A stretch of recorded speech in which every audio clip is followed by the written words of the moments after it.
A new android just entered Saitama's world and is here to change everything. The cover page of One Punch Man Chapter 222, titled Wavygyaza, features none other than the android Esper idol herself in a cute pose. We begin with a state of panic as many civilians run for their lives. Sewage Crocodile, a disaster-level tiger monster, was on a rampage. But now there's a hero on the scene to face him. The A-class hero, Great Philosopher, was flipping through his hefty tome. The reptile opened its oversized maw and rushed towards the shifting hero. Shield of Wisdom! Philosopher placed his book between the monster's jaws, and in response, there was a guttural declaration of a death roll. To the old man's shock, Sewage Crocodile rapidly spun in place.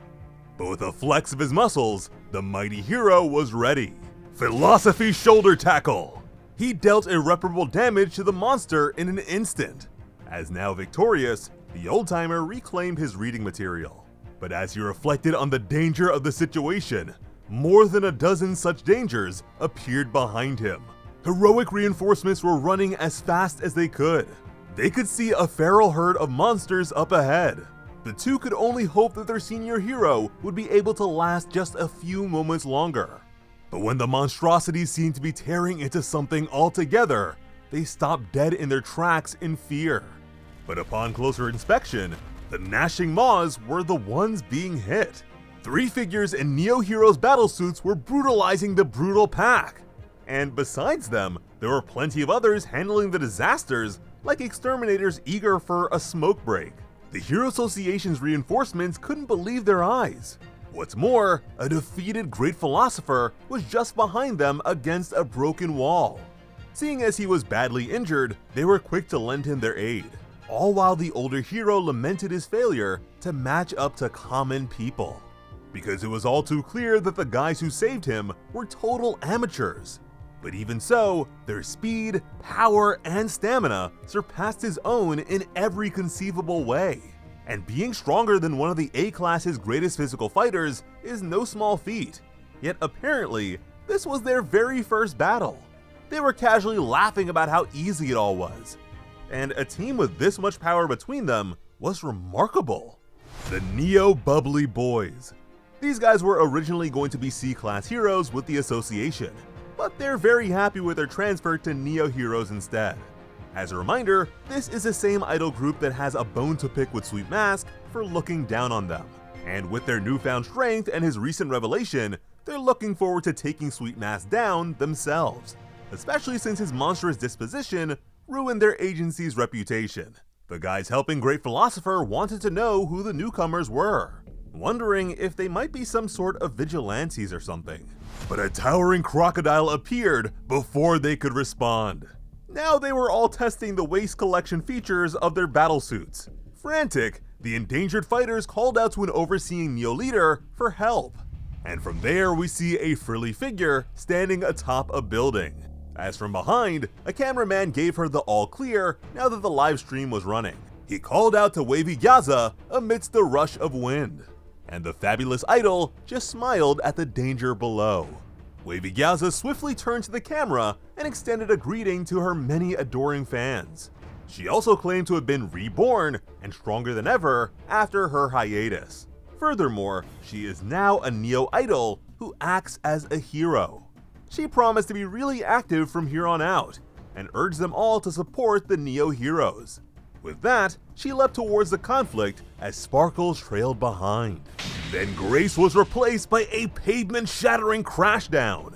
As she set her sights on the monster, the association members watched in a moment of stunned silence. Then they were overwhelmed by the sight of the new hero organization in action. Meanwhile, Wavygyaza was more concerned with the fact that she forgot to announce her new song than the abomination ahead of her. Even so, she prepared to end its life. Wavy Thunder! She formed a heart with her hands, a la Netero, and extended it. The same shape was carved through the crocodile as a pulsating surge of power forced its way through. The threat was instantly neutralized.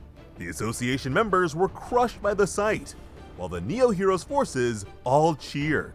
One of the Bubbly Boys couldn't help but notice the major difference between their battlesuits. But another one corrected him, since Wavygyaza is a cyborg thanks to tons of enhancement surgeries. She began as a normal idol like them, but was overcome by her jealousy of Sweet Mask's popularity. So she signed a contract to become a human weapon, gained a lot of power, and became a Neo leader.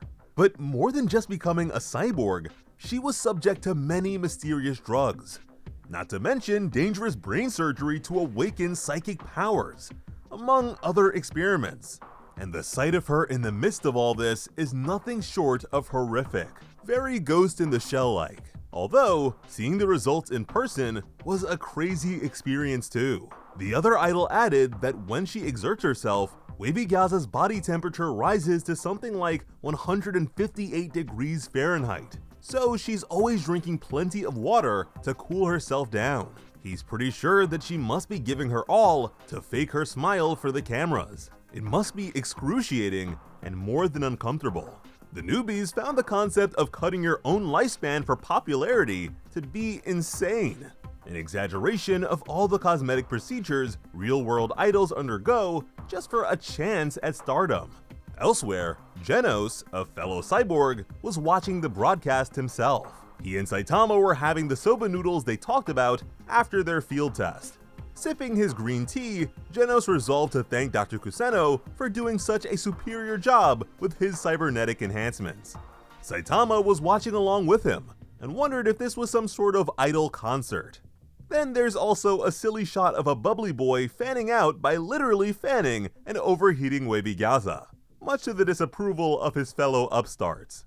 Now, compared to the original webcomic, this chapter continues the trend of being a faithful adaptation, which is really great because I'd say that around here is when one especially hits his stride as both a storyteller and an artist.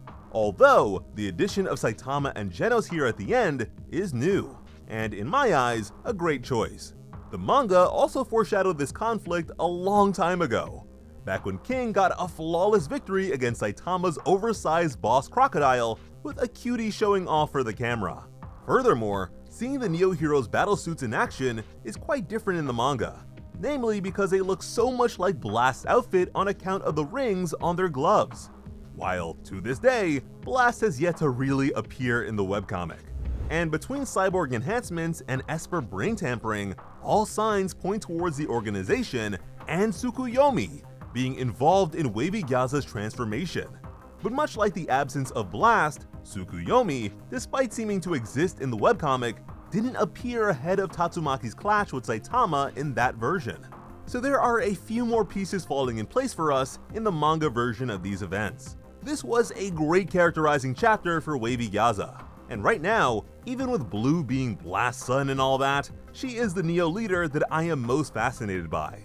Her powers are cool, the inspiration behind her character is unique, she's interconnected with plenty of major plot points, and has a great design. So I'm looking forward to seeing more of her antics in Saitama's orbit, almost as much as seeing your comments. As always, I'm Slice of Otaku. Thank you all so much for watching and have an awesome day. I love you.